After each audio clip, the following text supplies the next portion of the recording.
Kepolisian Resor Kota atau Polresta Kendari, Provinsi Sulawesi Tenggara, Sultra, mengungkap motif pelaku nekat menghabisi nyawa wanita, Al, 59. Insiden pembunuhan sadis ini terjadi di rumah korban, Selasa, tanggal 1 Juli tahun 2025, di Jalan Supu Yusuf, Kelurahan Korumba, Kecamatan Mandonga, Kota Kendari. Kasat Reskrim Polresta Kendari, Kompol Nirwan Fakaubun, mengatakan pelaku sudah lama menyimpan hasrat seksual terhadap Al. Sebelumnya, U pernah tinggal di rumah Al dan kerap melihatnya berpakaian rumahan, pakaian seksi.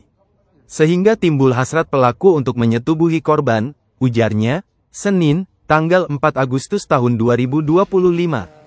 Kompol Nirwan menambahkan, saat itu pelaku bekerja sebagai sopir suami korban. Sehingga, pelaku berencana mendatangi korban yang saat itu sedang ditinggal bekerja oleh sang suami. Sebelum ke Kendari, pelaku sempat mengonsumsi sabu-sabu bersama rekannya pada waktu subuh. U akhirnya memutuskan ke Kendari untuk menemui korban. Di sekitar alat kelamin korban dan sprei tempat tidur ditemukan cairan sperma.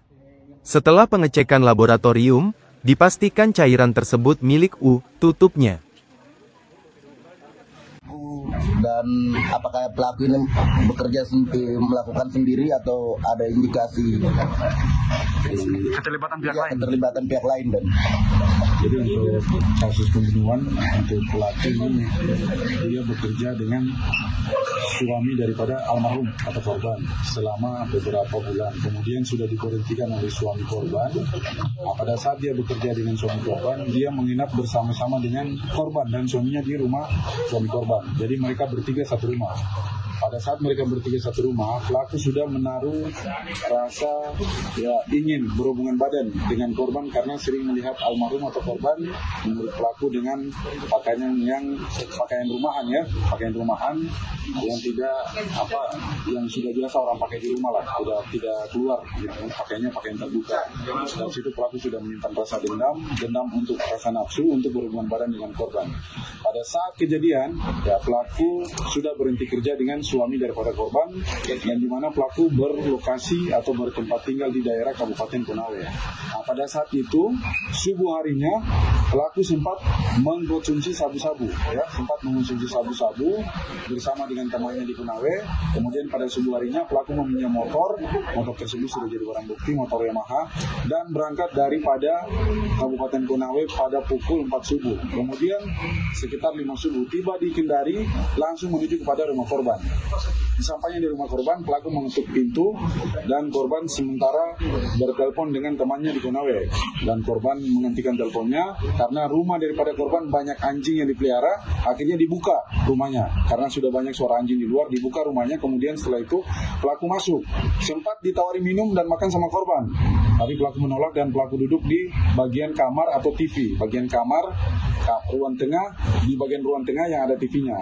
Setelah duduk di situ, pelaku melihat korban, kemudian dengan sudah dalam keadaan mabuk narkotika, pelaku langsung menyekap korban dan memaksa korban masuk ke dalam kamar. Sampainya dalam kamar, pelaku memaksa untuk dilakukan hubungan badan. Sampai sekarang ini dari hasil laboratorium yang kami temukan, kami sudah temukan bahwa pelaku sudah pasti mengeluarkan daripada sperma pelaku. Dan jelas ada tindak pidana di situ yang terjadi sebelum terjadinya tindak pidana pembunuhan. Setelah pelaku melakukan pencabulan di dalam kamar, kemudian pelaku keluar dan korban sempat mengancam ingin melaporkan kepada pihak kepolisian. Akhirnya pelaku takut dan pelaku membanting korban di ruang tengah tersebut setelah dari kamar. Setelah membanting, pelaku tidak berpikir panjang, kemudian mencari alat tajam dan didapatkanlah 1 buah parang di ruang dapur daripada rumah korban tersebut, dan parang tersebut digunakan oleh pelaku untuk membacok leher daripada korban. Setelah itu pelaku kabur dan menuju ke Kabupaten Unaha. Kemudian 9 hari kemudian, setelah penyelidikan lebih lanjut oleh tim Buserju 7 bersama dengan tim Intel dan tim daripada Krimumpolda, kami menangkap pelaku berlokasi di Kabupaten Konawe. Dan pelaku kita bawa langsung ke Polresta Kendari untuk dilakukan penyidikan lebih lanjut. Sementara untuk berkasnya sudah dalam pemberkasan dan sudah persiapan untuk tahap 1. Sudah tahap 1 dan kami masih menunggu daripada P19. Terkait penemuan botol minuman keras dan puntung rokok, hubungan dengan kejadian tersebut apa, Bang?